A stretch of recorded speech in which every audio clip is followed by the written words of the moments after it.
السلام علیکم۔ ساس کی آواز میں آپ سب کا استقبال ہے، خیر مقدم ہے۔ آپ سب کیسے ہیں؟ الحمدللہ آپ سب ٹھیک ہی ہوں گے۔ چلیے آج کی کہانی شروع کرتے ہیں۔ کہانی کا نام ہے خود حفاظتی، محمد یاسر اعوان کی لکھی ہوئی کہانی ہے۔ اچھی سی کہانی ہے، دیکھیں آپ لوگوں کو پسند آتی ہے نہیں آتی ہے۔ ٹھیک ہے۔ ڈپٹی انسپکٹر تھامسن ٹیلر اس وقت پولیس اسٹیشن کے نوٹس بورڈ پر ایک نیا نوٹس آویزہ کر رہا تھا۔ جب وہ خوش لباس آدمی اندر آیا، اس نے ڈیسک سارجنٹ کو نہایت خوش اخلاقی سے شائستگی سے مخاطب کیا۔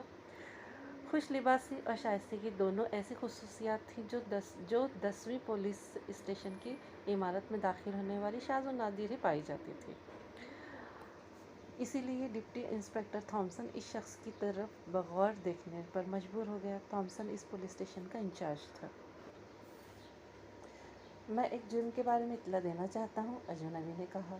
بہت بہتر ہے جناب، ڈیسک سارجنٹ گرافٹ نے دلچسپی ظاہر کیے بغیر یا محض خانہ پوری کی نیت سے کہا۔ اجنبی جو غالباً کوئی شکایت لے کر آیا تھا، دبلے پتلے جسم کا مالک تھا، اس کے خد و خال سے نفاست بلکہ کسی حد تک نزاکت عیاں تھی۔ اس کا حلیہ چونکہ بگڑا ہوا نہیں تھا، اس لیے تھامسن نے یہی نتیجہ اخذ کیا کہ وہ اپنی کار یا پولیس اسٹیشن تک آیا ہوگا۔ اگر وہ لوکل ٹرین سے آیا ہوتا تو ریلوے اسٹیشن سے پولیس اسٹیشن تک خیریت سے نہیں پہنچ سکتا تھا۔ اسے یقیناً راستے میں لوٹ لیا گیا ہوتا۔ لیکن جب اجنبی نے اصل بات شروع کی تو تھامسن کو فوراً اندازہ ہو گیا کہ اسے لازماً لوٹا جا چکا ہے۔ تاہم یہ اس کی خوش قسمتی تھی کہ اس کا حلیہ صحیح سلامت تھا۔ یہ واقعہ 19ویں شاہراہ پر پیش آیا، اجنبی کہہ رہا تھا۔ چرچ کے عین سامنے دن دہاڑے کئی راہگیروں کی موجودگی میں ایک نوجوان لٹیرے نے مجھے روکا اور تیز دھار چاقو دکھا کر مجھ سے رقم طلب کی۔ سارجنٹ گراف نے قطعاً حیرت کا اظہار نہیں کیا۔ 10ویں پولیس اسٹیشن پر ہر مہینے مجرمانہ حملوں اور لوٹ مار کی اوسطاً 80 سے 90 شکایت موصول ہوتی تھیں، اور ان میں سے بیشتر وارداتیں ایسی ہی ہوتی تھیں جن کا ارتکاب ڈھیروں چشمدید گواہوں کی موجودگی میں کیا جاتا تھا۔ سارجنٹ گرافٹ کو اس وقت یقیناً حیرت ہوتی جب کوئی چشمدید گواہ کسی فریادی کے ہمراہ پولیس اسٹیشن تک بھی چلا آتا۔ 05 پوائنٹ نامی اس قصبے کی تاریخ میں شاذ و نادر ہی ایسا ہوا تھا۔ یہاں کے باسی کسی جرم کا باضابطہ گواہ بننا قطعاً پسند نہیں کرتے تھے۔ ایک شکایتی فارم اور قلم نکال کر ڈیسک سارجنٹ نے سنبھل کر بیٹھتے ہوئے پوچھا، اس لٹیرے کا حلیہ بیان کر سکتے ہیں؟ میرے خیال میں مجھے حلیہ بیان کرنے کی ضرورت نہیں، اجنبی نے بولا۔ آپ کسی کو بھیج دیں کہ جا کر وہ اس کا جائزہ لے لے، اور وہی فٹ پاتھ پر پڑا ہوا ہے۔ سارجنٹ گرافٹ نے یوں اس کی طرف دیکھا جیسے اس کے الفاظ کا مطلب سمجھنے سے قاصر رہا ہو۔ اجنبی نے معذرت خانہ انداز میں کہا، مجھے اندیشہ ہے کہ وہ میرے ہاتھوں مارا جا چکا ہے۔ اسے غیر مسلح کرنے کی غرض سے میں نے اسے اپنے کندھوں پر قلع بازی کھلائی تو وہ سر کے بل فٹ پاتھ پر جا گرا اور اس کا بھیجا باہر آ گیا۔ سارجنٹ بدستور اس کی طرف دیکھتا رہا۔ اس کا قلم شکایتی فارم پر ٹکا ہوا تھا، مگر اس نے ایک لفظ بھی نہیں لکھا تھا۔ اس لمحے تھامسن آگے بڑھا، میں ڈپٹی انسپکٹر تھامسن ٹیلر ہوں، اس پولیس اسٹیشن کا انچارج۔ اس نے اجنبی سے اپنا تعارف کروایا۔ دبلے پتلے اور مختصر الوجود اجنبی نے گرم جوشی سے اس سے مصافحہ کیا اور جواباً اپنا بھی تعارف کرایا، مجھے جیکسن کہتے ہیں۔ جب تک تھامس اور جیکسن تعارف اور باتوں میں مصروف رہے، تب تک ڈیسک سارجنٹ کم از کم اس حد تک سمجھ چکا تھا کہ اس نے مائک اٹھا کر ایک ریڈیو کار کے لیے پیغام نشر کیا کہ 10ویں شاہراہ پر چرچ کے سامنے جائے وقوع کا جائزہ لے سکے۔ اس کے علاوہ اس نے شکایتی فارم پر جیکسن کا نام بھی لکھ لیا۔ ایڈریس پلیز، اس نے اجنبی سے پوچھا۔ 112 سائمن بلڈنگ، اجنبی نے جواب دیا۔ ڈیسک سارجنٹ نے ایک بار پھر پہلے سے زیادہ بے یقینی سے اس کی طرف دیکھا۔ آپ سائمن بلڈنگ میں رہتے ہیں؟ اس نے گویا تصدیق چاہی۔ بے شک، اجنبی نے خوش دلی سے جواب دیا۔ سارجنٹ کے چہرے پر بے یقینی کے تاثرات برقرار رہے، تاہم اس نے فارم پر ایڈریس لکھ لیا۔ کتنے عرصے سے آپ یہاں رہ رہے ہیں مسٹر جیکسن؟ اس نے پوچھا۔